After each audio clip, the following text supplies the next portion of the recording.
Good morning, everyone, and Happy New Year. I'll call this meeting of the Community Growth and Economic Development Committee for Tuesday, January the 6th, 2026 to order. Madam Clerk, can we have a roll call, please?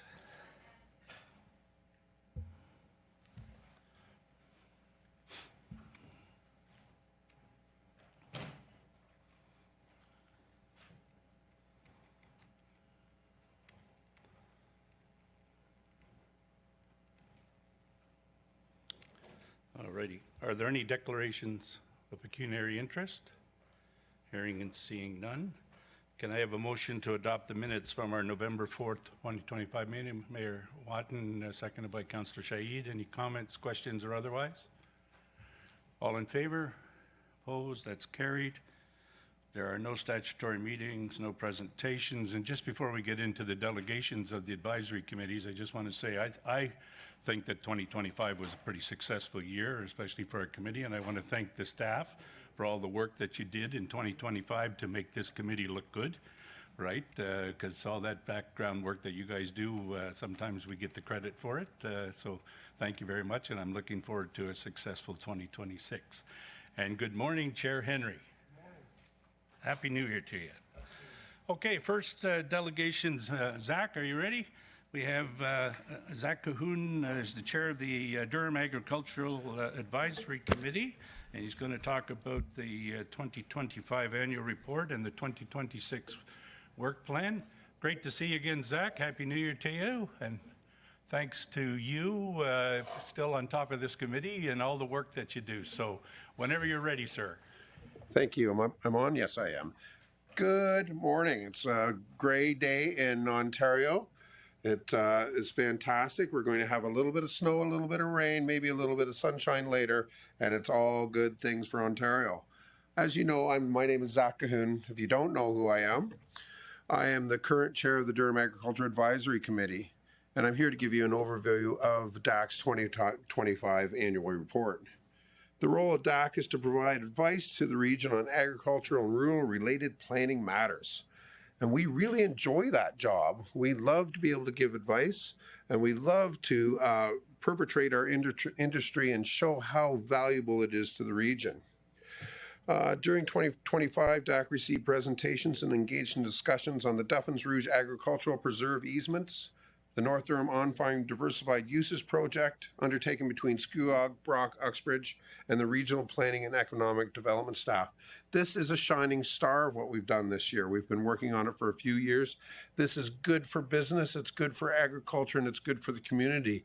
And I'd like to thank our staff members who have pushed this forward, all of them. And thank you very much for your help in getting it working. We've also talked about the Durham York Energy Centre, the Durham College Barrett Centre program, and the Rural Clean Water program at the Toronto and Regional Conservation Authority. We also talk about local planning issues, the official plan reviews and official plan amendments, regional issues, economic development initiatives, including Agri-Food Durham Plan and the Workplace Development Strategy.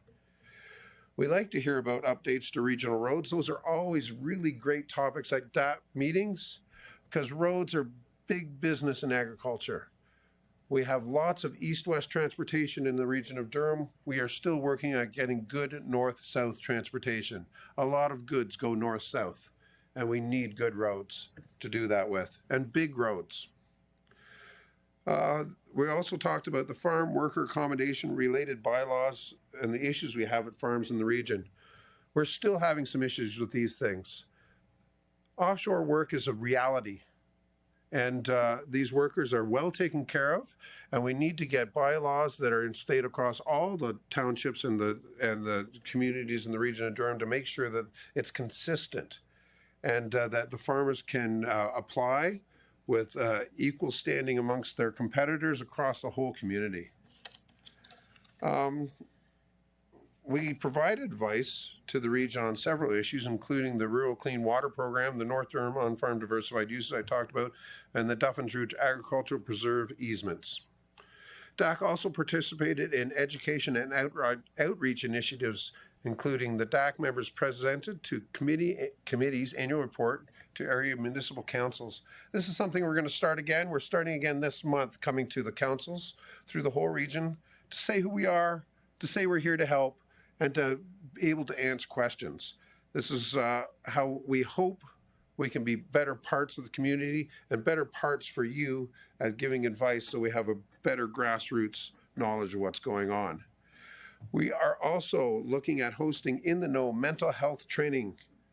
So agriculture is full of mental health problems with a lack of training, and not necessarily are we looking at helping people with mental illness, but being able to recognize people with mental illness so we can get them the help we can. And we very much appreciate the help from the region in doing this. It's something that needs to be talked about, and we're working towards. Last year we had our first event. This year we're having our second event in February, and we hope it's going to be much more successful and catch on.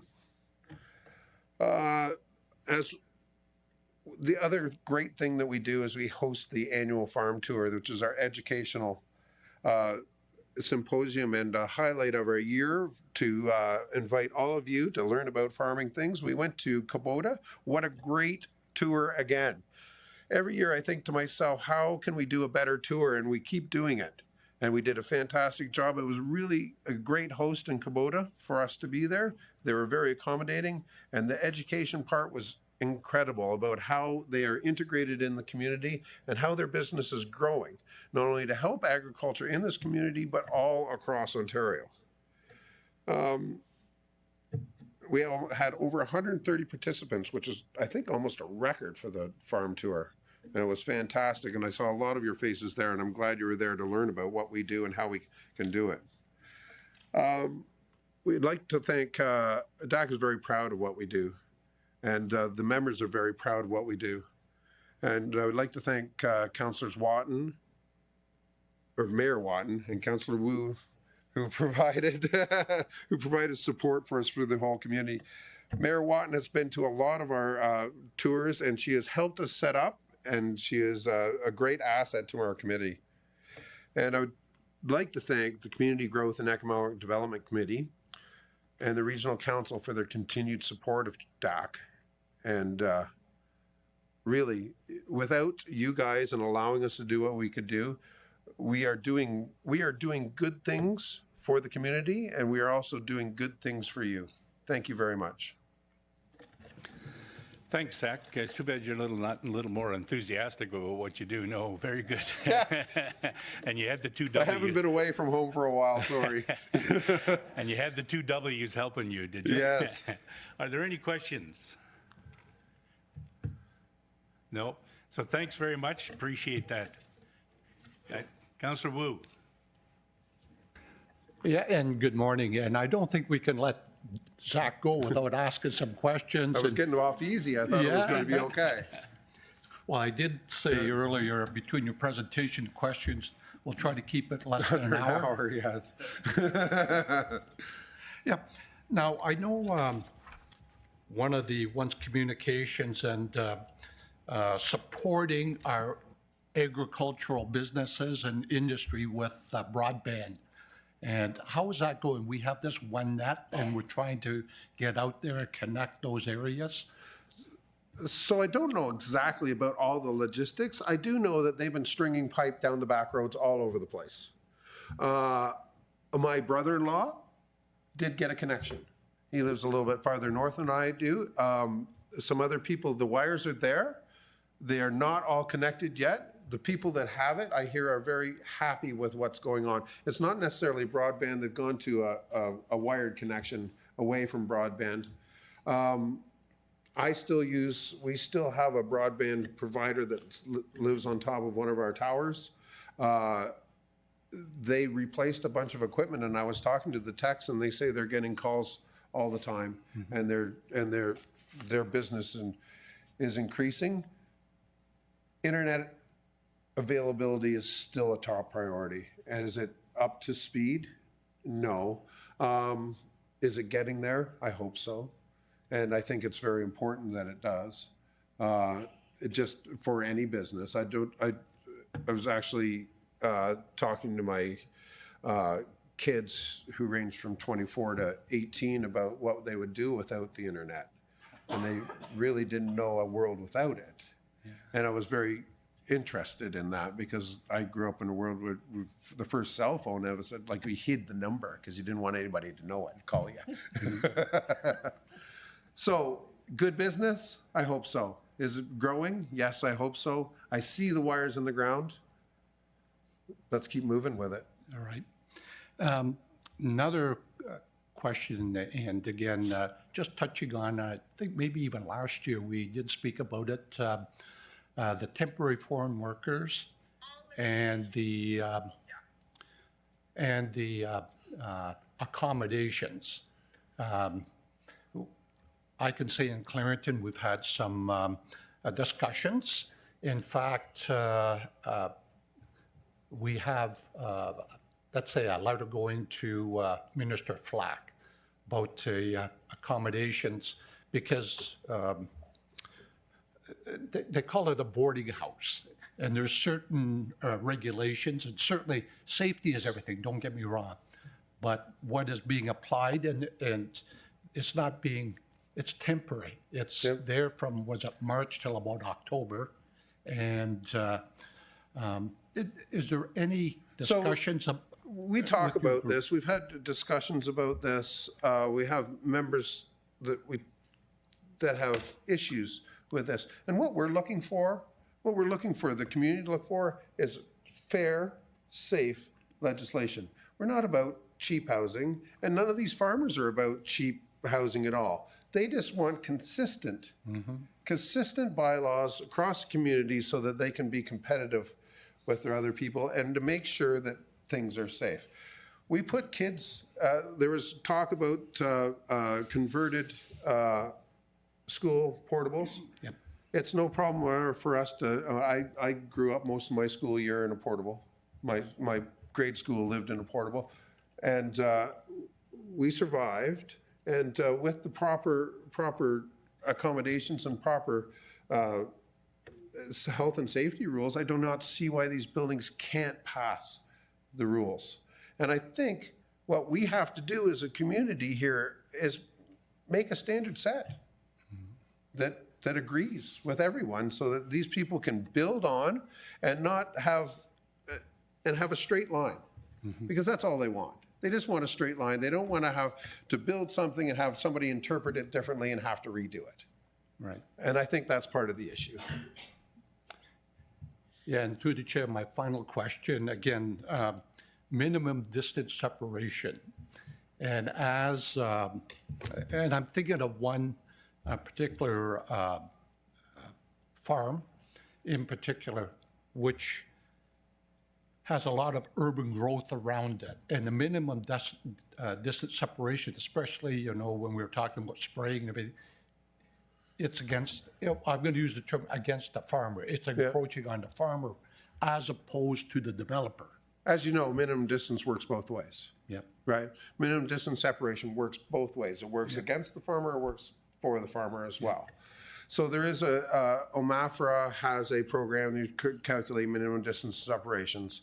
As we move forward, agriculture is always going to be in conflict with urban lines. Is there a good solution? I hope there could be a mitigated good solution. So we as farmers and agricultural professionals, we try to do the best job we can do for the ground. We need to protect that soil because that is our resource. We also have to protect our own bodies and our own selves from the products and the chemicals that we might spray. And we do this as a reason to create economic growth. So when we look at minimum distance separations,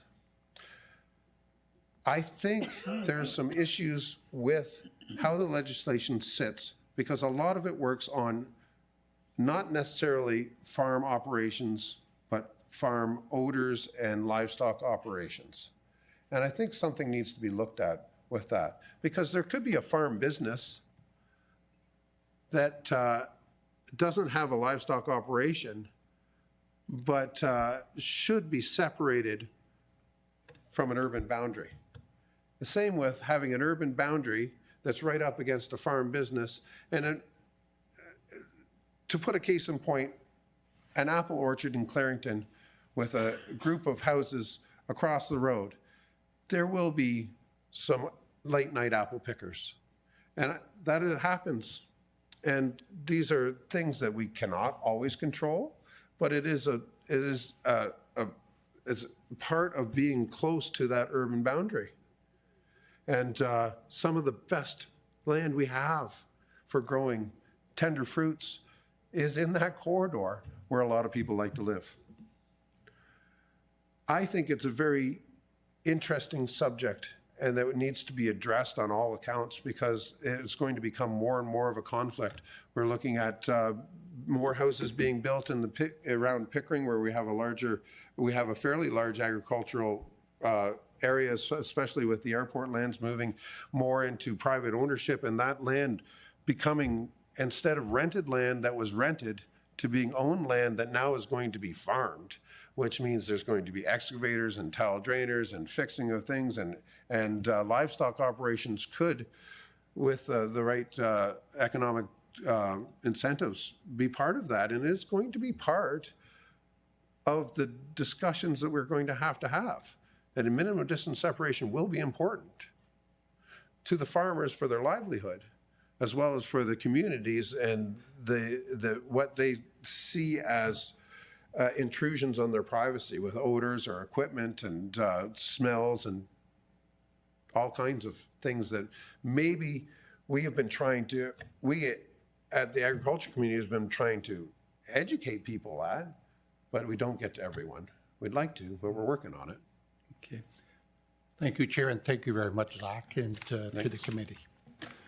I guess in a lot of ways that is where people move in by a railroad track and then want to close down the train tracks. It's a similar thing. I know we have a sheep farm not too far from my place, and on certain days you can really smell, you get a smell. But hey, that's where I chose to live. So I think that education piece So I've is had important. this. I've had this before we had GPS. We used to use foam. We used to make little foam blobs that would come out at the end of a boom, so we know where the end of the sprayer boom was.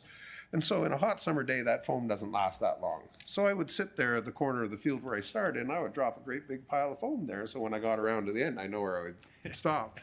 And I had a police officer come out to tell me that I was spraying the stuff I was spraying on the ground and make the ground foam from people. And then that was right next to a large subdivision as well. And it was kind of interesting. The police officer was laughing. But that is the type of conflict we have with lack of education and lack of knowledge. And that's what a lot of the fear comes from is Yep. the lack of understanding of what actually your profession does when they move into a house that borders on the farm property, right? Exactly. Yeah. Exactly. That's great. Thanks. Mayor Thank Watt. you. Thank you, Mr. Chair, and good morning. Just to you, Zach, first off, for all you do, thank you. I quite enjoyed the meetings and do find them very interesting and often controversial at times. And Well, we're lucky to I- have the group we do. I 100%, because I think it gives a very good diversified conversation. So I think it's really quite good. I just wanted to add two comments. One was about the offshore workers and their housing. I agree 100%, and I find it ironic that communities have issues, say, i.e. with portables, when other communities are making them permanent tiny houses or affordable housing. And I do think it's incumbent on Durham and our municipalities to put together a framework that is consistent across the board. I think it's very, very important, yes, to be consistency. Point in case, at Willow Tree Farm, I worked with Rod and Marlene Mackay before Jordan and Alec. As a kid, I worked for them for many years, and they have the same guy come in, Manuel, for 35 years. They actually went to his wedding, his child's wedding in Mexico. These are people, these are long-term relationships. Yeah, I'm pretty sure Algoma has a lot of, Yeah. of them as well. So, and one other question. If you could fix any roads north and south, which ones would you choose? I would face.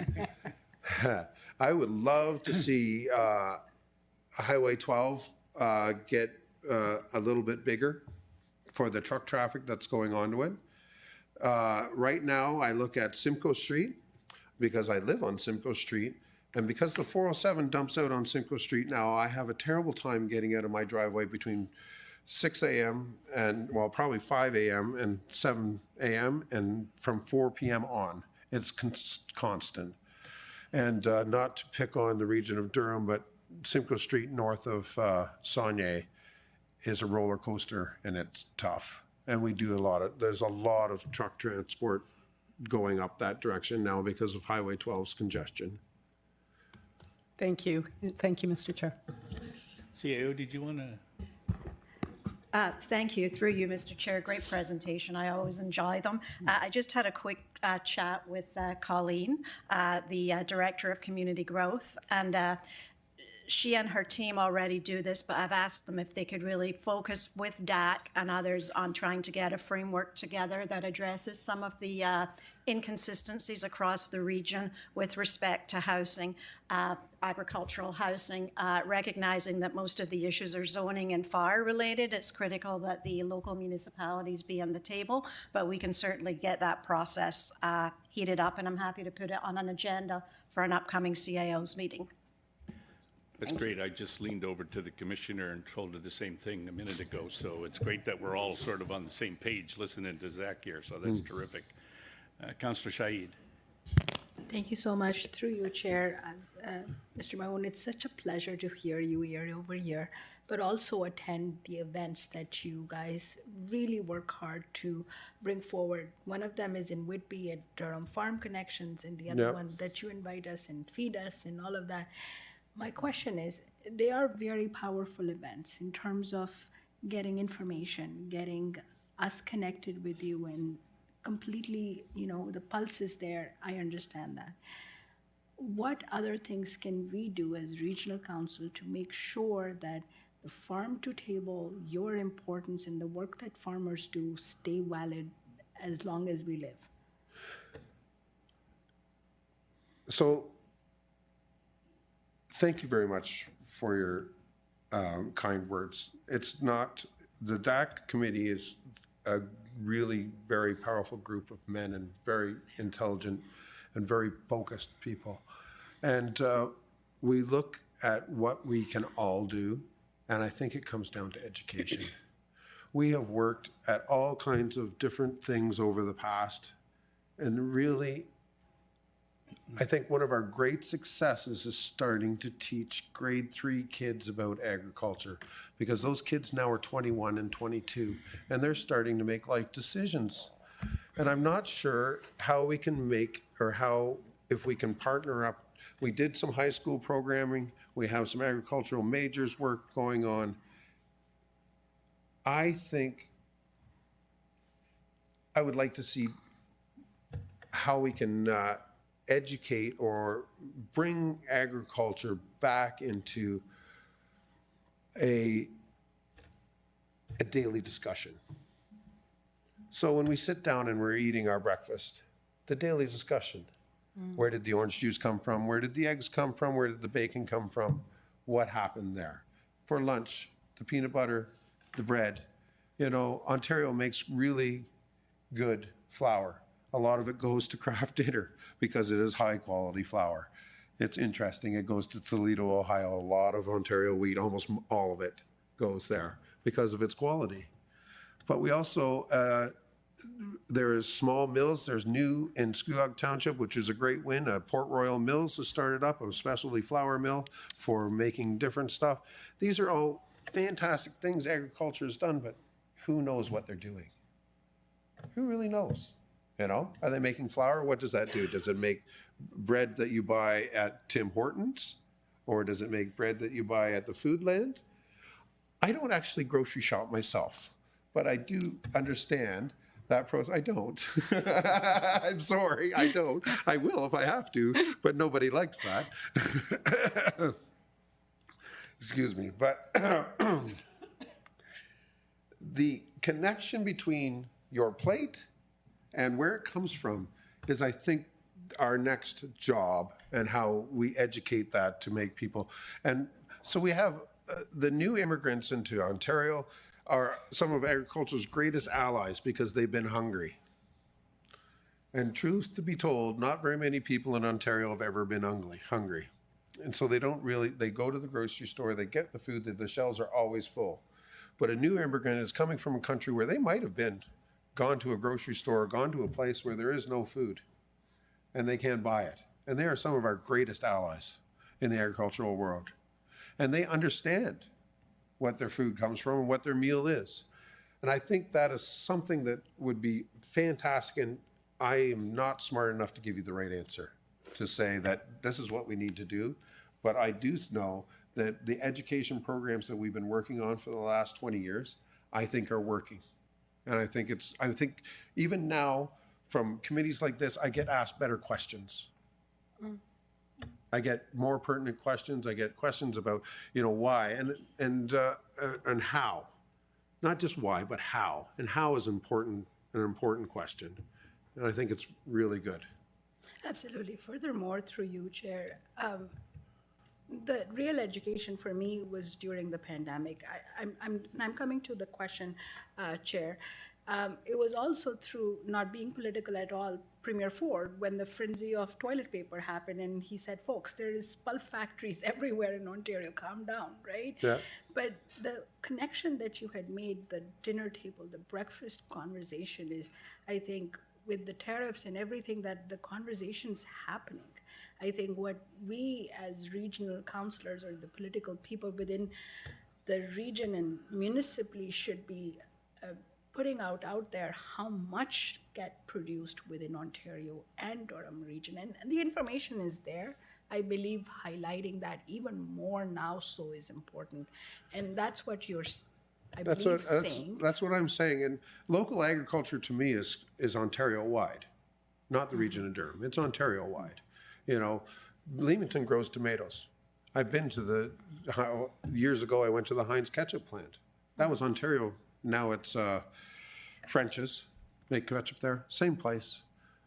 That's local to me. Gets on a truck, right? All the stuff, there's lots of food manufacturing in Ontario. There's lots of fresh market stuff. We are, in the region of Durham, we are dying for local small abattoirs to take care of the local products. For me, I have a beef animal for our family that I wanted to get slaughtered. I booked it December 2nd. The only time I can get it into the abattoir is January 23rd. Wow. I used to be able to book that a week in advance. You can't do that now. 2 months out, at least, to get a hook, which means to get a position on the line for that animal to be slaughtered. We are lacking in hog slaughter capacity in all of Ontario. There is lots of hog farms. There is none in the region of Durham. There's 2 that are growing breeding stock, but there's actually no commercial hog operations in the region of Durham anymore. I grew up as a hog producer. We had 50 sows, farrow to finish, on my property. And there's nowhere to send those animals. They go to Iowa to be slaughtered. Wow. So it's too far away. So these are things, I think, with education, but it's also economics. And geopolitical economics with our neighbors is a very trying thing for agriculture.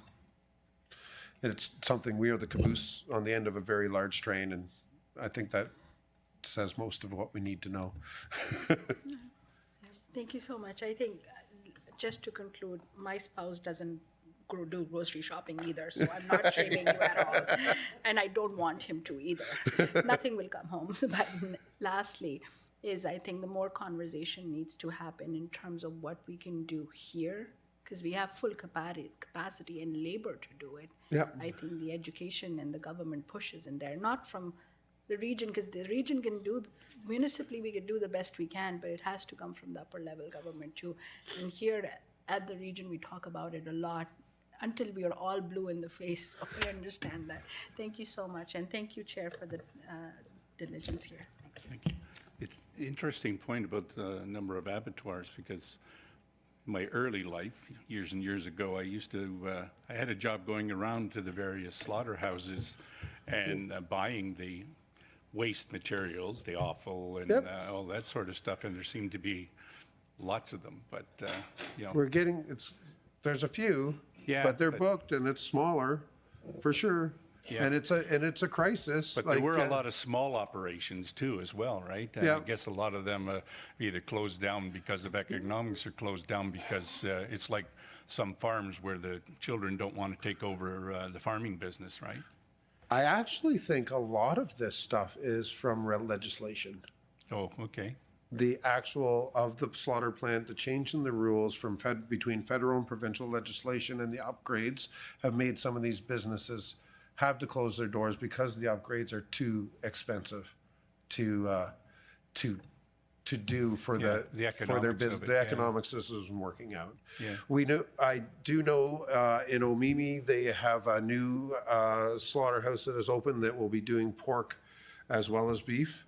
They've been doing chickens for years, chicken and poultry for years, and they've a Mennonite family has purchased it, and they're starting to do pork and beef, which will be fantastic for that area because to get a private hog done privately was Coburg for this area. Yeah. So a little closer, right? Yeah. A little closer would be nicer. Chair Henry. Thank you, Chair. Zach, I'm always happy to see you here. Could you talk a little bit about how whether young people are re-entering the agricultural world and how transitioning farms back to families and the difficulties there are? So I'm right in the middle of this, John. What do I do with 3 kids that are 24 to 18 and what do they want to do? Because I have a farm, I own a fair bit of land, and how do we transition this? And how do I retire if I so choose? Typically, I'm not going to retire, but how do I make it available for them? So I'm looking around at farms in the neighborhood, and I see kids working their farms. I see Wesley and Jeremy Snodden, 2 35-year-old kids that have worked on their farm, they worked on their dairy farm, worked up into a farm business. They have a bunch of different businesses. They're doing a fantastic job. I see some other guys, local fellows that have started out farming, and the transition right now is a very complicated situation because of the value of the appreciation of farmland and businesses. And that is the killer of moving it forward. I think there's more interest in some of these younger generations moving forward. I think there's been more talk about lease to own and trust farm movements where an owner of a farm, not even his own children, will do some work with another couple that wants to farm, and so that farm carries on.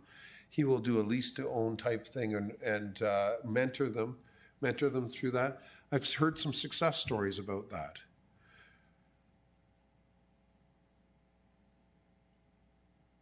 In my own opinion, I am just here to work the land. It's my turn. It's not mine. It's just my turn. And so my kids, if they so choose, will be able to work that land as their turn. And I can't guarantee any of that right at the moment, although I do have some greater hope. My 24-year-old daughter, she is a vet tech, works in Guelph, and she has all of a sudden decided that her 4 days off that she has, she wants to hang out in my shop and do farm work. And I'm very happy about that. And it's very interesting to watch her actually start to be part of my business. My youngest son is a farrier. He is also very interested in doing things on the farm along with his own business. And in my own personal opinion, they need to go out and have a job somewhere else before they come home to farm. They need to learn. They need to learn to be hungry, and they need to learn how to make a living before they come home to farm. So I have a follow-up question, Chair. How do we get that message about a farmer deserves to retire in the lifestyle that he's accustomed to, and that the provincial and federal governments have to change the rules around agriculture to allow the transition, one, of the family farm, two, that a young person that wants to buy into a farm through that process, it needs to be easier For sure. than it is now.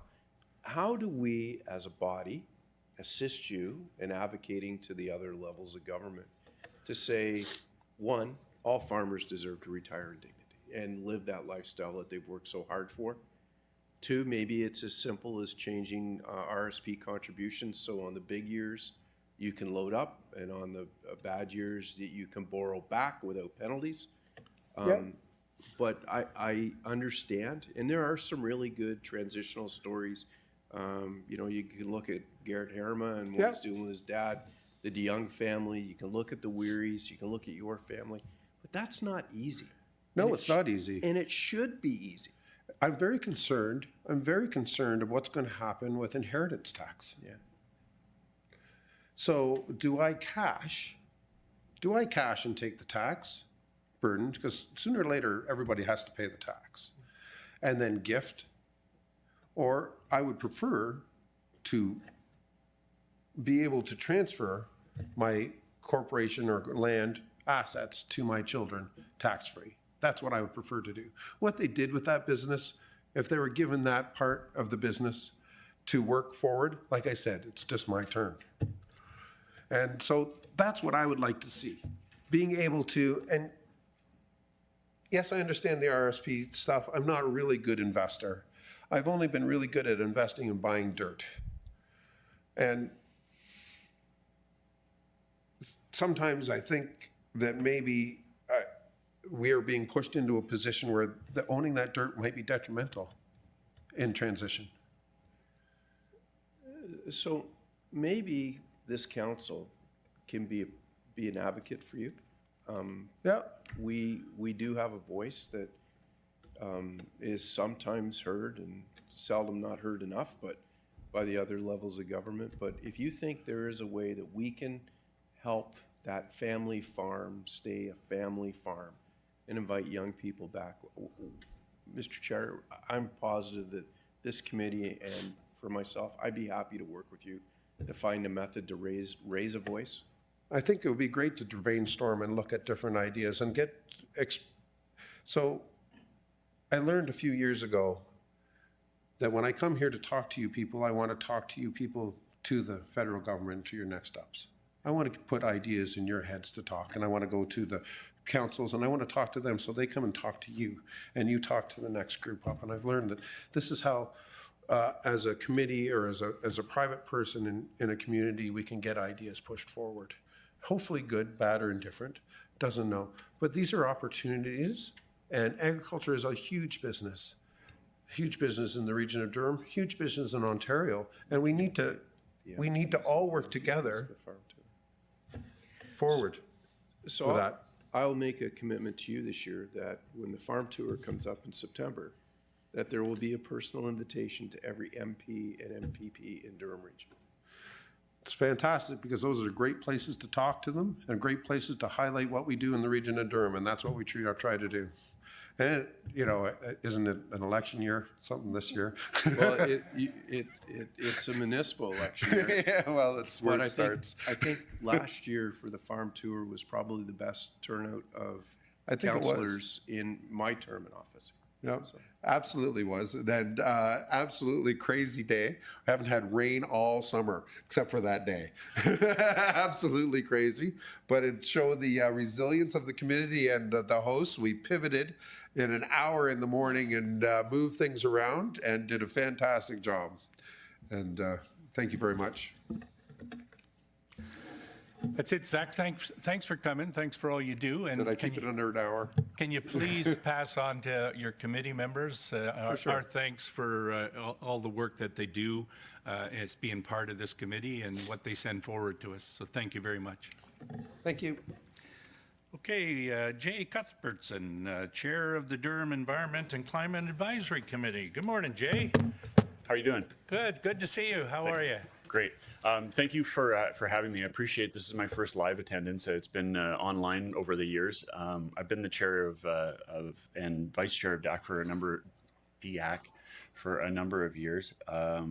And so I'm going to give you an overview of our 2025 annual and then our 2026 work plan and questions afterwards. So throughout 2025, we've worked with the salt in the Lake Simcoe watershed. There was a very interesting presentation that we received earlier in the year. We also received information on the Durham Region Phragmites Management Area Working Group, Rural Clean Water Program, some awesome work on the Greener Homes Program, which I follow very closely, and Ian, kudos all the time. 2025 tree planting programs throughout the region, AJAX and Whitby Sustainable Neighborhood Action Programs, the Mature Tree Incentive Program, and the region's active and sustainable school travel program, which I think is a really important initiative. DCAC provided advice to the regional staff to help inform preparation of comments on the provincial proposal to consolidate Ontario's conservation authorities. Members engaged in community outreach and stewardship activities that included hosting the 2025 Environmental Achievement Awards. 5 awards were presented there to individuals and organizations for their efforts to protect, preserve, and enhance Durham's environment. Expanding the spring pollinator seed distribution program was a great thing that happened as well. We were in schools across Durham, and DCAC intends to continue school outreach with this program in 2026. And we also supported DAC by participating in the farm tour, which is always a great event. In our work plan for 2026, we've identified activities including participating in the Durham Climate Forum, the DAC farm tour again, working on invasive and native species management and education, supporting community environmental awareness, including the continuing the pollinator seed distribution program, and providing representation on public and stakeholder advisory groups. To summarize, DCAC had a number of notable accomplishments in 2025, and members should be commended for the time and commitment they have invested during the year. I'm constantly impressed at the level of involvement, insight, and just frankly intelligence on that committee. There are some really, really great people that do a lot of good work, PhDs on down, and it's a real honor to be able to chair that committee, and I appreciate all the work that the folks on the committee do. I'd like to thank Councillor Shahid and Mayor Wooten for their involvement supporting the committee. I personally would like to thank the staff for their ongoing support in helping me with teams at the weirdest times. I would love to thank the Community Growth and Economic Development Committee and the Regional Council for their continued support of DCAC. And I'd like to take the opportunity to present, or thank you for this opportunity to present the report. And I'll open the floor to questions that you may have. Thank you so much. Thank you, Jay. We'll start off with Councillor Shahid. Thank you so much. Through you, Chair, just an opportunity to thank you and your entire team on the hard work and the advocacy. It's really huge. Yes, staff is tremendous, and I think we could not have a better staff than anybody. Ian, your team, everybody has just been exceptional with being there, getting the information, bringing presentations month over month. It's just been exceptional, and it has been a privilege to be on this committee. So thank you so much for letting me be on it. But the one thing that I wanted to point out was the awards day we had, and it was just fantastic, and I was very happy we had it here. We had a huge amount of attendance. But we also honed down one thing that was misinformation topic that Ian asked me to sit on. And I know that there were people who were there to listen and ask those questions, but I think we really sent a message forward as to the fact that when we take on environmental stewardship, there is a factor of misinformation that is out there that people are not, I'd say, asking the right questions to really go down deep and understand the issues. So I think we really, really did excellent job there, and staff should be commended Absolutely. for that. But my question for all of this is, we did a fantastic job. How can we continue this? Because the professor did lay out a huge amount of stuff, but that conversation needs to keep on ongoing. And that's what it is. So my question to you is, how can we at the region help you guys further? No, I appreciate the question. The climate crisis is an existential threat to everything we hold dear. It's a threat to our financial viability. It's a threat to our way of life, our quality of life, our ability to plan and strategically adapt to the world ahead of us is critical in maintaining the region's viability and protecting the constituents. And dis and misinformation is well funded and hugely problematic. You can look at the delta between the United Nations IPCC Rev 6 report. The highlights of that even are not something you want to read before bed. And then we're confronted with folks that choose to cherry pick certain divisive elements or ignore massive amounts, tens of thousands of research studies that are peer reviewed and of quality in favor of a gut feel or a podcaster. And that is a threat. That's a threat. And I see, much like Zach mentioned earlier, it's that messaging early on, I think, is critical.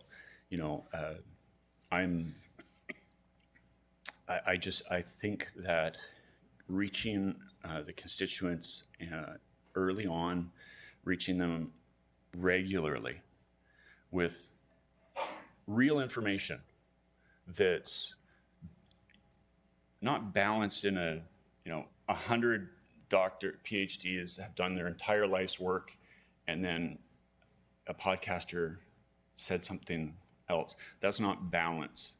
That's crazy. That's anti-intellectualism, and it's not how any sort of real strategic decision should be made.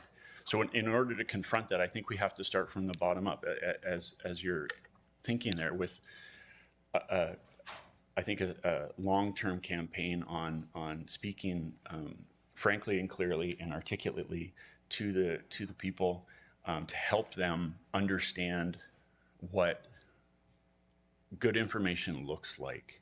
I remember taking media studies when I was in high school, and it was like, what is propaganda? What is spin? You need to be, and today we need to discern that with a greater degree of competence than ever before. That is the real threat to moving forward here. And that's what it is. It never really created such a big conflict. Now that it is creating one, and how do you get away with it is the question. And not get away with it, but just come back with real answers and that real action behind it, right? Like it's not about running away from the problem, but actually solving the problem. But thank you so much, Jay. I think you've done excellent work. Your team has been so dedicated. Thank you. I appreciate it. Thank you for the indulgence, Chair. Thank you. And of course, that's a problem in all areas now too. It's when Zach talked about the internet there, some of us grew up where you actually had to talk face to face to people or on the phone, and you knew who was on the other end of the comments. And that's the problem these days with the misinformation cycle that's happening. Yeah. Absolutely. Mayor Watton. Thank you, Mr. Chair, and I was going to make the same sort of comment with social media and the rabbit holes that many people tend to go down, and how to stay ahead of it is certainly a big challenge. And I think even no matter all the hard work that we all do, there will still be those rabbit holes if we allow ourselves to go down them. But I do have two questions for you, Jay. The first one is, I note that you have invasive species and the management and education of. Have you put forward any recommendations, and I apologize if you haven't, I'm not aware of them, about best management for invasive species? Like, as you know, like our lake is full of invasive. All sorts of things. Exact. Well, that too, but, yeah, but we'll invasive species of speak many to kinds. the invasives. Absolutely, yeah. So I just wondered, have you made recommendations, or through your learning? I see it's a high priority on in the report, but where is DCAC on that at this point? Yeah, so appreciate that. The DCAC has been active and engaged on the Phragmites especially. Yeah. We see them everywhere now. And as far as recommendations, it's a rapidly growing field. There are best practices that are happening right here in Ontario. Goats have been a really excellent tool. I know we can't do that everywhere, but goats will eat just about anything, and they love Phragmites as far as like an ecological practice. I know down Niagara region, there's been some really good trials on that have had a lot of success. I know there are now approved aquatic sprays during certain times of the year that are effective in combating Phragmites, which, it's, as much as they are a great tool for carbon sequestration, they're a huge threat to our aquatic and semi-aquatic ecosystems. Turtles can't make their way through that stuff. They just die in there, and it's horrible. So yeah, it's an evolving field, and we continue to follow it, and we will continue to recommend the best practices as they come through to us. Thank you. Thank you. And I know there is some funding out there, or there was. Do you know if it is continuing? I can't say. Okay. No, I'm Okay. not sure. I just recall it at AMO that they were talking about available funding, but I'm not sure if it still exists or if. And my other comment or question to you is, I know that last year there was correspondence sent to DCAC regarding the use of salt, especially close to lakes, waterways, and so on and so forth. And again, the same question: where is DCAC on that? I know that the story is that the contractors like to spread more than necessary because of liability, Yep. and so on and so forth. Has DCAC made a statement, or is there something that together we could do to continue that conversation to the higher levels to get, the insurance people Yeah. to I think that is, as you dig down into the whys of this, with this real issue, like we are salinating our watershed. Mm-hmm. It eventually will start to bump off native species. Yeah. That is something that we need to take very seriously. Mm-hmm. And based on the really excellent reporting that the operations staff presented to us, it really does seem like the 80-20, the low-hanging fruit on this is solving that liability issue. And I think that would be a great focus item, if I may, for council to look into, is how do we protect the watershed by protecting the people from spurious or legitimate consequences of their work. 100%. Because you see it all the time where there's an enormous amount of salt. It's almost a falling hazard, a slipping hazard at times because of the amount of salt on the ground, which isn't doing its job anymore. Mm-hmm. And, is a cost. and is a long-term cost to the ecosystem. So yeah, I think that is the focus point for reducing the impact on the local and wider watershed is that liability piece. Thank you for that question. Thank you very much. Thank you, Mr. Chair. Thank you. Do any of the staff know about funding for Phragmites? I know Friends of Second Marsh had some last year. Ian? I'm on. Yeah, Ian, go ahead. Green. I think green is go. We actually did receive some funding through the province. I forget the name of the program, but we do have about $45,000 in funding to develop an invasive species, actually focused on Phragmites. I think the funding went to CLOCA and is being coordinated with the conservation authorities, but our staff through the Works Department and through our team as well is involved in developing that strategy, which will be brought through DCAC and other advisory committees for input. That's great. I know Friends of Second Marsh had some, because over the last couple of years on the Second Marsh in Oshawa, they've been doing a great job in combating this. I mean, it's one of those, never-ending type things. And I was just curious if there's more funding coming, would be great. So thank you very much. Help Mayor Watt with her question too. Glad to see that you were involved with the conservation of Sorel. I'm the chair of CLOCA, by the way, and that would be interesting to see how that ends up at the end. Yeah. Councillor Wu. Yeah, through the chair. And Jay, thank you very much again for this time appearing in person. My pleasure. Just one, and it says you spoke about what your committee fulfilled this in 2025. Active and sustainable school travel program. Can you explain that? So that was there was a study done on how kids get to school is the short answer to it, and a lot because our schools aren't new. Most of them are quite old, and there's a ton of portables around them. In Curtis especially, I noticed that. It's and the planning wasn't, and this isn't a planning shot at all. It's things have changed, and kids get driven to school a lot more. Even if they're 3 or 4 blocks away, there's a level of anxiety and a bit of a feed-forward problem where a lot of cars are around schools, so parents feel unsafe about that, so they drive their kids in it, and it creates this snowball effect.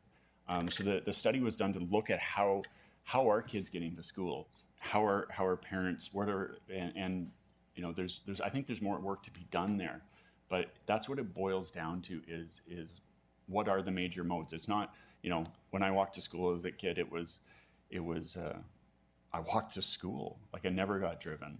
And now it's all over the place, and there's traffic. I plan to avoid school zones on my way to work because I don't want to contribute to the traffic. And frankly, in my own self-interest, I don't want to be tied up in it. So that is something that's, I think, a really important looking ahead piece is, in conjunction with, our complete streets and our walkable community planning and things of that nature, to consider all that information. And I think there's probably a bang for your buck in further looking into that and into the whys and how we can better, whether it's a communication piece, an acclimation piece with parents, and how they contribute to the problem and how they can also solve it. Mm-hmm. If that helps. Yeah, no, because again, now we're into the new school year. Absolutely. And we've had, especially where you have school buses, Yep. We've had school bus cancellations. Yep. Just driving here, and I passed one of the schools, and there was just a long lineup of cars. And you're correct, I guess, I won't say in my days, but you could say, they used to say, we used to walk 2 miles to school in the snow uphill both ways. Yep.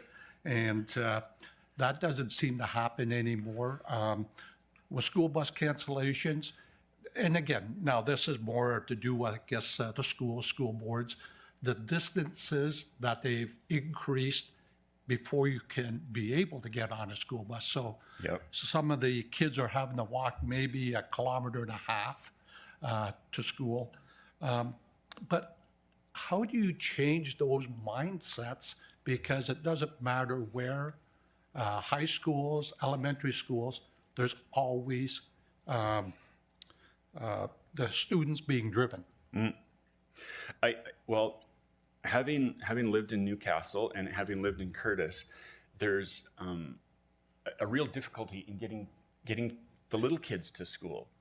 There's not that walkable neighborhood all the time where you were comfortable with a small child, you know, going to the crossing where there's a crossing guard and they're safe to get over there. It's a bit of a hike, and you know, you just have to look at the number of portables that are in all the schoolyards now to see that the schools aren't, by the very nature of that, the schools are not local anymore. They're far, like up Charles Road, there should be another school up by Pebblestone.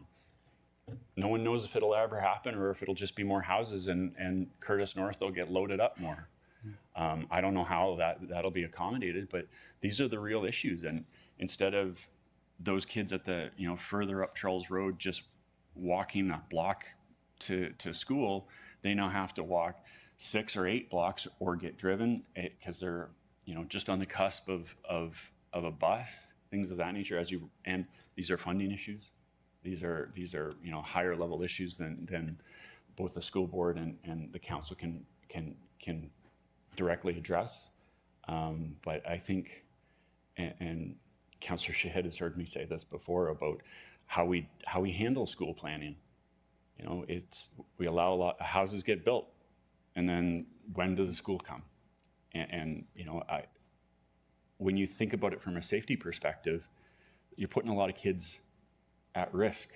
You know, whether it's from car accidents, you know, transit issues, and even just with the ones that are walking and biking and things like that, it creates a lot of extra traffic, and it's something that the kids then are at risk of, and the parents catastrophize over.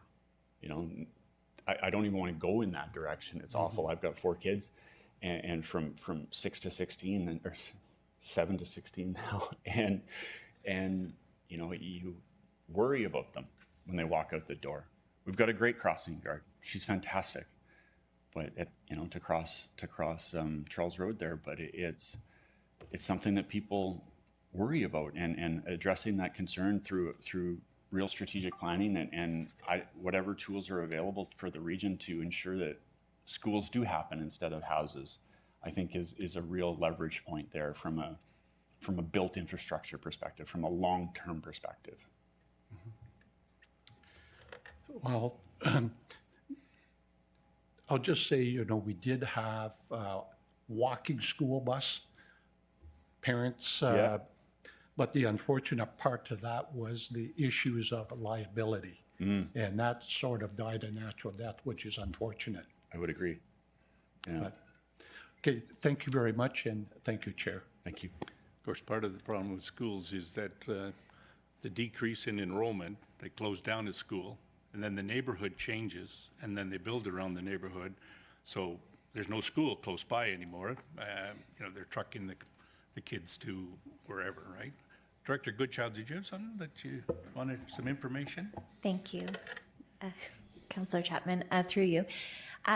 The Region of Durham, through our transportation planning section led by Chris Leach, who's behind me, does participate in the Active and Sustainable School Travel Program, and trying to get a few schools a year on board to do just as we've been talking about this morning, related to identifying the transportation problems at schools and doing walkabouts, and then promoting active school travel. We also do that through some of our smart mobility programs related to Bike Month, getting people to walk and wheel to school, things like that. Again, it's all about capacity and having a champion at the school. So the admin, as you can imagine, at schools are very stressed for time, but getting them to, either them or a teacher, to be a champion with us and work alongside us is helpful. We do have active and sustainable school travel pieces that we've done in the past few years, and you've seen those reports, and we can see more to come as well.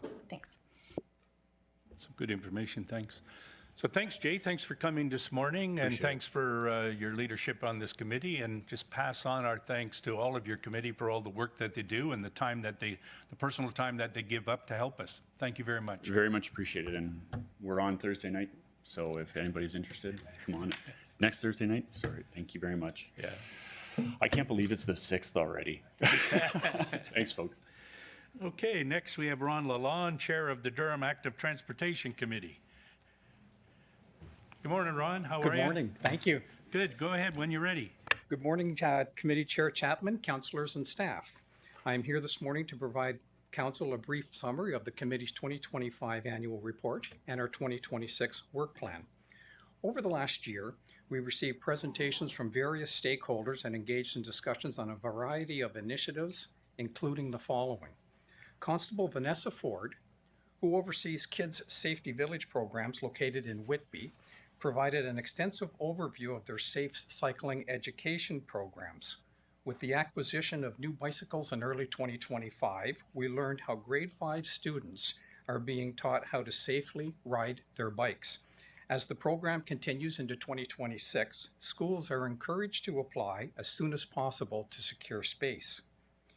Regional staff member Kristen Chambers from Durham Tourism provided an informative update regarding North Durham's cycling loops that she was working on, which she rolled out in mid-2025.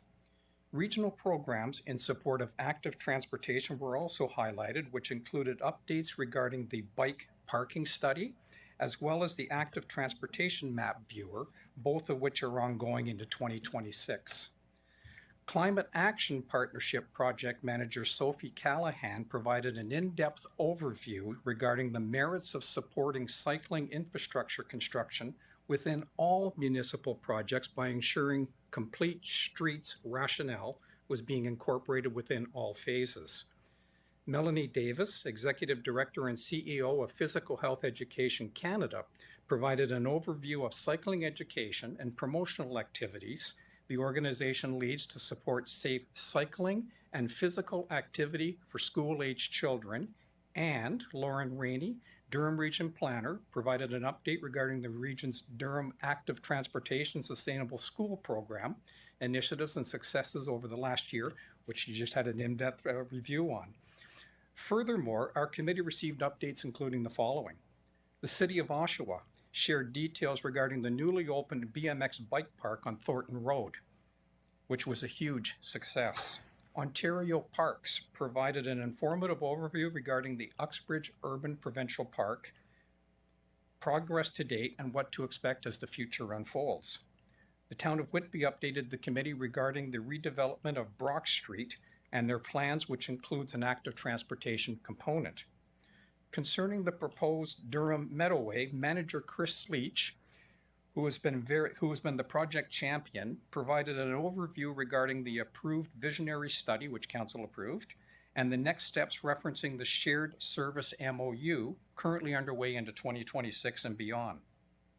Regarding the 1 Meter Safe Cycling campaign, which the region hosted in partnership with Durham Region Cycling Coalition, Vision Zero, and CAA, an extensive 12-week marketing blitz was undertaken last year to raise awareness and educate all road users about the 1 meter minimum passing law and help make our roads safer for vulnerable road users.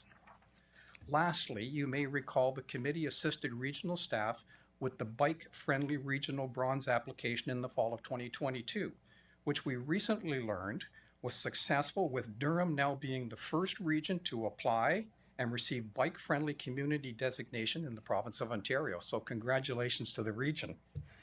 Moving forward, our 2026 work plan identifies activity our members want to achieve over the course of the year include the following attributes. Regarding active transportation and education, supporting the next steps, including initiatives now underway within Vision Zero, and continuing to provide input on the Regional Active and Transportation School Travel Safety Program.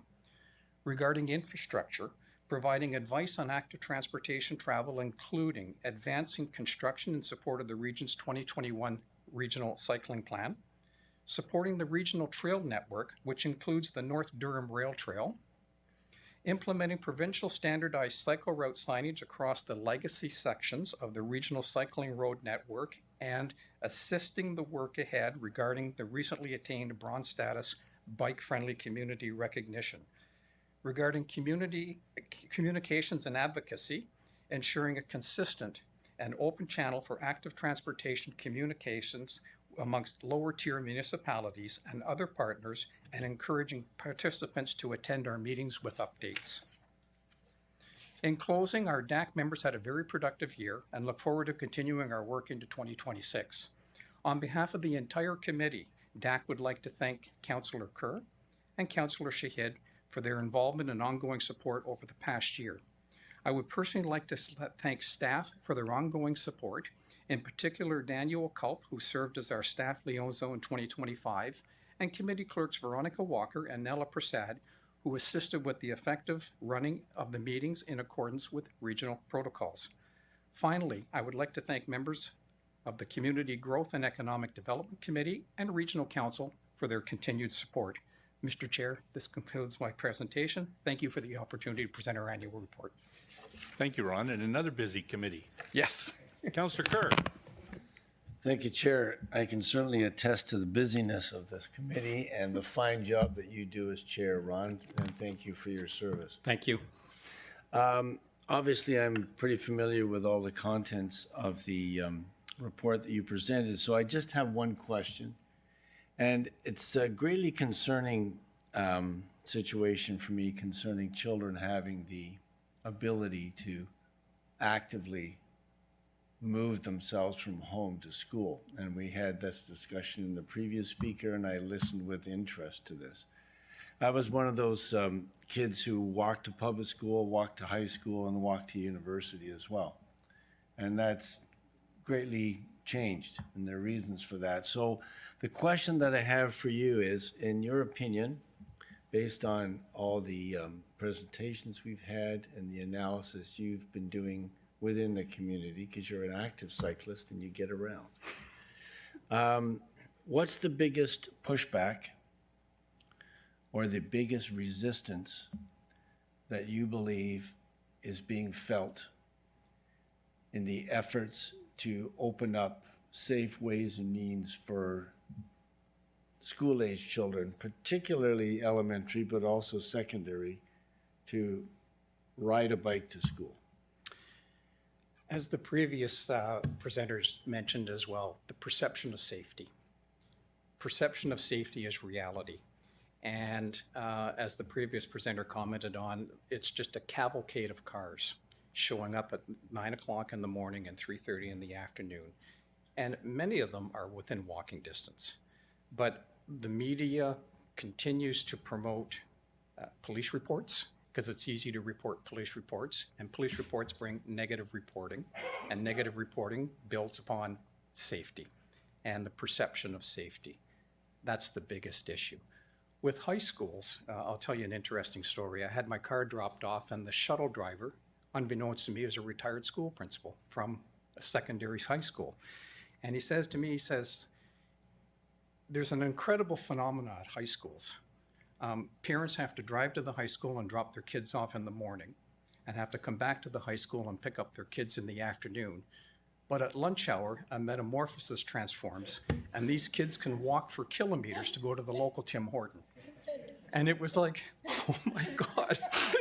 It's reality. We need to break that cycle. And I don't know, I don't have the answer, but we need to break that cycle. With high schools, the distances are a little bit further to commute. And with high schools, it's that connectivity with infrastructure support. In Whitby on Henry Street, there's a high school with a pretty good infrastructure support to get to school. Anderson is similar, but it's that connectivity that lacks in some cases, and perception of safety again.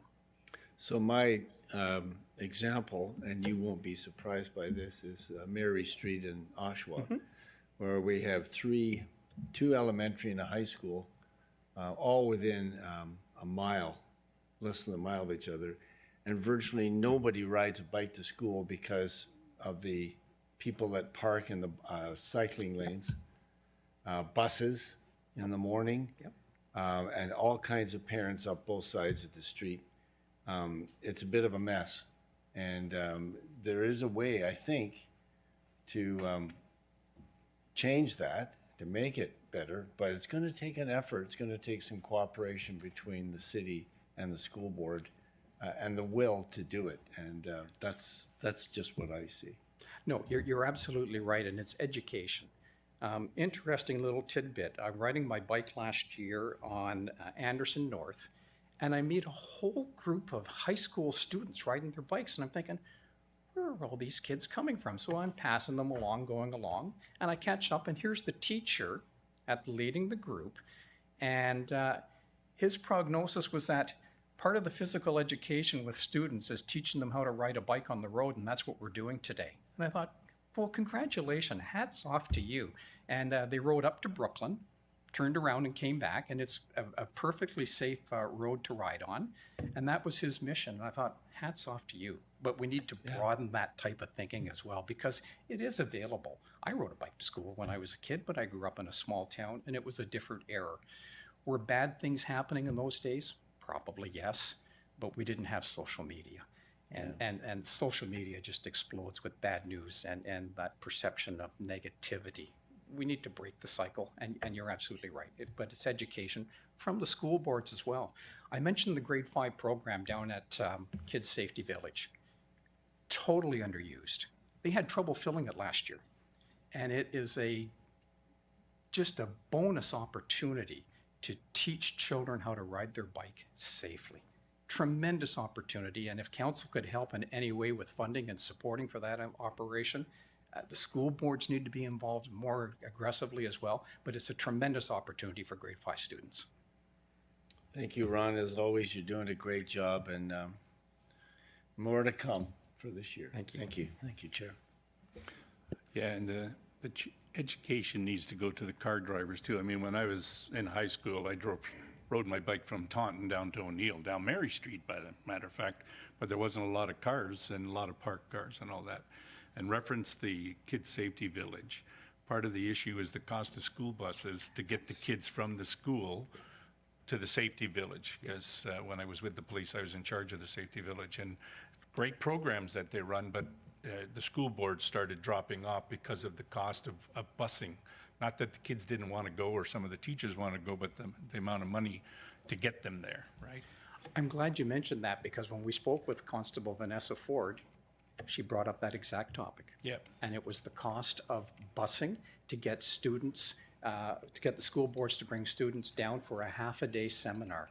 Perhaps that's something that could be incorporated in the school active transportation and safety plan as far as funding to help support Kids Safety Village with education through grade 5 students. It is a wonderful program. Sad stat. Yeah, and it's the same like Cloca used to run the water festival to bring the kids and show them about how many times you flush the toilet or leaving the water on when you're brushing your teeth, how much water you waste and all that. And again, the cost of school busing to get the kids to that area has decreased the program quite a bit. But a sad reality and a sad stat, the last 2 cycling tragedies in the region, and thank goodness there was none in 2025, but the last 2 tragedies in Durham region with cycling were high school students. Yeah. Councillor Shaid, who has been recognized by all 3 committees this morning there. Boy, you're a busy lady. Like I said, through you, Chair, it's been an absolute privilege to represent, and it is definitely a privilege that I really humbly accept, and I hope I do my part, but I have some questions. Thank you so much, Chair. The education piece was not only mentioned by you, but other members here as well, and I think it's more than ever needed. So you pointed out with the high school students what initiatives some schools are taking. What are the key ones that I can note out and perhaps send the message to some way or form as to how we can increase active transportation? So planning piece is something, I understand that. But what I have seen is that with the new subdivisions coming in West Whitby or North Whitby, and I can only speak of Whitby, so I apologize for that, the schools are integrated within neighborhoods. So how do we educate people? And I believe education is needed more so. It has become like a culture which has changed. My parents used to tell me they used to walk to school. I was never walked to school because my schools were hours and hours away. But I've heard from other friends here in Canada, they walk to school, but they don't let their kids walk to school. So there is a cultural change or some sort of a change. I don't know what is it called, but how can we bring the old days back when it comes to walking to school? The educational component is so important. June is Bike Month. Perhaps June Bike Month could be leveraged a little bit stronger with partnership with the school boards, partnership with Durham Region Police Service, partnership with the School Active Transportation Program to help leverage the educational component of the importance of active transportation. It's also healthy. It helps in the long run. Students that are arriving at school that have been active prior to getting to school are more attentive. We know that. That's a known fact. So walking to school, and whether it be a kilometer or 2 kilometers, like, oh my God, I have to walk 2 kilometers? It's really not that far, but it's the perception. Now, one of the presenters, I'm not sure which one, mentioned about the distance the school boards now bus. And I believe the cutoff for high school is 3.5 kilometers. Well, 3.5 sounds like a lot. It's not, but it is about a 15 to a 20-minute walk. So kids have to get out a little bit earlier. Mom, will you drive me? Dad, will you drive me? So there's that reality as well. But education, June Bike Month, partnership across all users, school boards, DRPS, would be beneficial, and it could be an opportunity to help. But education, education, education. Years ago, the schools had an Arrive Alive program for grade 5 students. And one of the things, which has been discontinued, and I have no idea why, but one of the things, and my granddaughter participated in it, one of the things was they had to go down to the pool with 2 sets of clothes, and they had to jump into the pool fully clothed and get out of the pool. That's a life skill. Riding a bike is a life skill. Knowing how to walk on the street and how to pay attention to intersections is a life skill. And those are things that we're missing. Those life skills are so important. Thank you for the question. I hope I answered it. No, you did. And I think within our committees, on the lower tier of our municipal system, we need to help with that and have committee members do something to reach out to schools and do better for sure. My next question through you, Chair, is does the committee, and I will ask when the report will come up, but just for you, does it help to reach out to lower tier municipalities and explain the work or that is done in each municipality on a yearly basis? Is that done? Is that a practice here within our committee? Yes, it is. Okay. We have had presentations from various lower tier municipalities over the last number of years regarding active transportation support. But the issue is this, as you're riding a bike and you cross from one municipality to the next municipality, the structure changes dramatically. And signs saying bike lane ends. Okay, now what am I supposed to do? You wouldn't see that for a motor vehicle lane, saying road ends. And those are the challenges. And I get it with infrastructure and funding and support, et cetera, but it's that unison and that working together to build across the entire network to key destination points. I mentioned the bronze status for the region, and congratulations to the region for receiving the bronze status.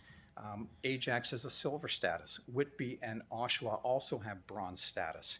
And it's that connectivity across the networks that makes it viable for people to be able to use their bike as an active transportation mode. But here's the other thing as well. The structure of lanes that are being constructed are not just being used anymore by active transportation users. Micromobility is changing dramatically. And the next generation of people, students coming up into the next generation, are more and more using micromobility. We mentioned the high school. Father Leo J. Austin, the number of folks that I see going to that school on scooters, is incredible, but they're using the bike lane. So the bike lane is not just for bicycles. It's for micromobility, it's for cycling, it's for different modes of transportation, which also supports climate change. But it's that connectivity to the network that makes it viable as well. And just for one small piece here through you, Chair, is the fact that micromobility has changed, but it is also needs to be regulated by the province. Absolutely. That has become the major aspect of streets within our municipalities when tiny cars are on sidewalks. And I don't know what's the weight of it, I don't know the regulation, and it is absolutely not possible for a bylaw to go and grab them and say, hey, buddy, what are you doing? Right?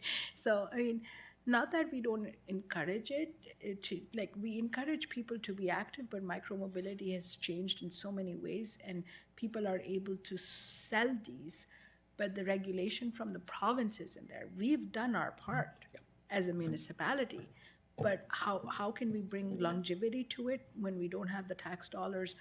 Or I wouldn't say tax dollars, I'm sorry, I'm going to retract that. When we don't have the ability or the juice of it to send our bylaw running after people who are using micromobility devices as these things which are not at all related to active transportation. Sorry, my rant is going a little longer, but I thank you for the indulgence, and thank you, Ron, for all the work that you and your committee do. Thank you. Let me touch base quickly on micromobility, if you don't mind, in the interest of No, time go as ahead. well.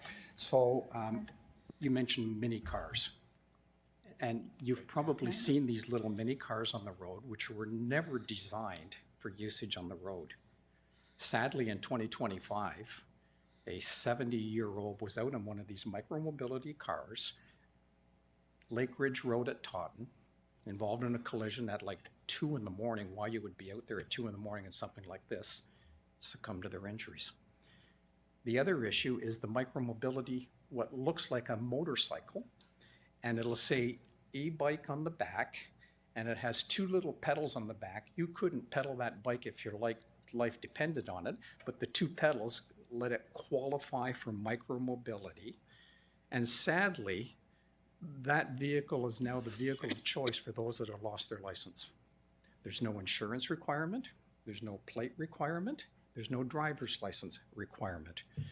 I understand the province is now reviewing what they approved, and it's now under review to rein it in because it is the Wild West.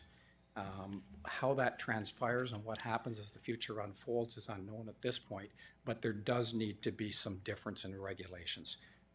Waterfront Trail is a beautiful trail to ride on, and you see these e-motorcycles racing down the Waterfront Trail. They scare the heck out of people that are walking as they come up from behind. You're right, Councillor Shahed, there's issues, and hopefully the province reins it in. So my understanding is there is a review. If council could take a look through Vision Zero, perhaps there's an opportunity there to support as well. There is a motion that I put on, sorry for the indulgence, at the town to encourage the province to do something about it, and I'm happy to bring it here as well. We need to make sure that this is a necessity. There is a fatality waiting to happen if already it hasn't. So thank you, I appreciate it. Thank you. And some of those so-called e-bikes are fairly powerful as well. Absolutely, Yeah, and have a significant weight I to see them. a lot of them that I would more consider to be motorcycles as opposed to, the only difference is electric, which is like a car, right? is. I mean, cars are gas-driven and cars are EVs, and motorcycles are the same, but they're calling them e-bikes, yeah. Chair Henry. Thank you, Chair. Ron, every once in a while, the province throws up a series, and it'll go for a month, participation ads on television. Have you ever seen one related to active transportation? I'm thinking Hal Jackson participation from years gone past. No, nothing comes to mind off the top for active transportation from the province. The federal government did have a little dibble back a couple of years ago, I think during the COVID crisis, maybe, if memory serves me correct, but nothing really in support of active transportation. Excellent question, and ties into the education component as well. So, Chair, maybe we should write the province and ask that they give consideration to active transportation as part of the participation I program. think it's probably a good idea because the ones that you see mostly now are sports related. You know, pickleball and some of the things to keep you moving as opposed to moving in some kind of directional thing as transportation, yeah. So, Chair, I can do it in a motion, but you can do it in direction. So how would you like to do this? Sure, we can direct the staff to look after that. Commissioner's making handy notes right here now. She catches on really quick. So, Chair, and thank you. I think there's a real opportunity for education here. The advantage is that I'm not going to say that the government of Ontario has endless money for ads, but they seem to have more than we have. So maybe if we can do this, one from a fit, but also from the messaging, and you know, maybe we could offer to be a partner and film that in Durham Region to show some of the great crosswalk work that our staff has done, and bike lanes, and be happy to work with them. So if staff would write that, I'm sure either you or I would sign that.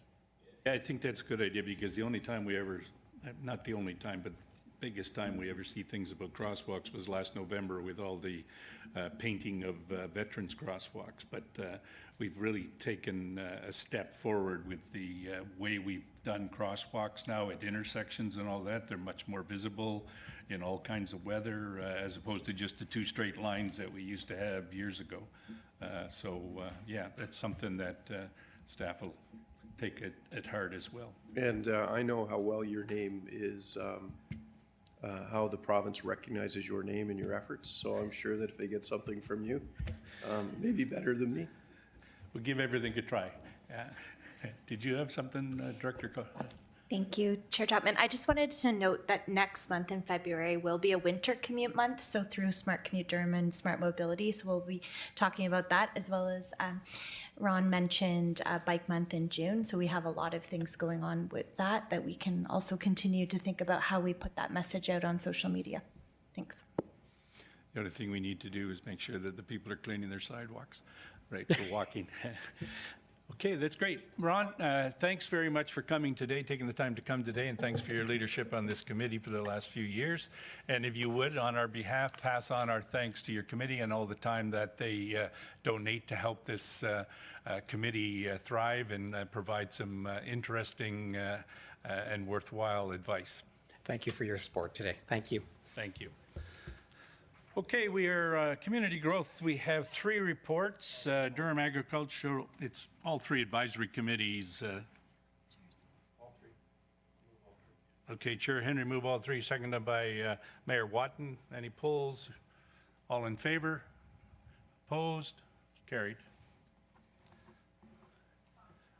Yeah, you're a little too slow with your hand there after I called the vote. Okay, there are no economic development reports, no resolutions, no confident, any other business? Seeing none, next meeting is Tuesday, February the 3rd, 2026. Could I have a motion to adjourn? Thank you, Councillor Kerr, seconded by Councillor Wu. All in favor? Opposed? That is carried. Thank you very much, folks.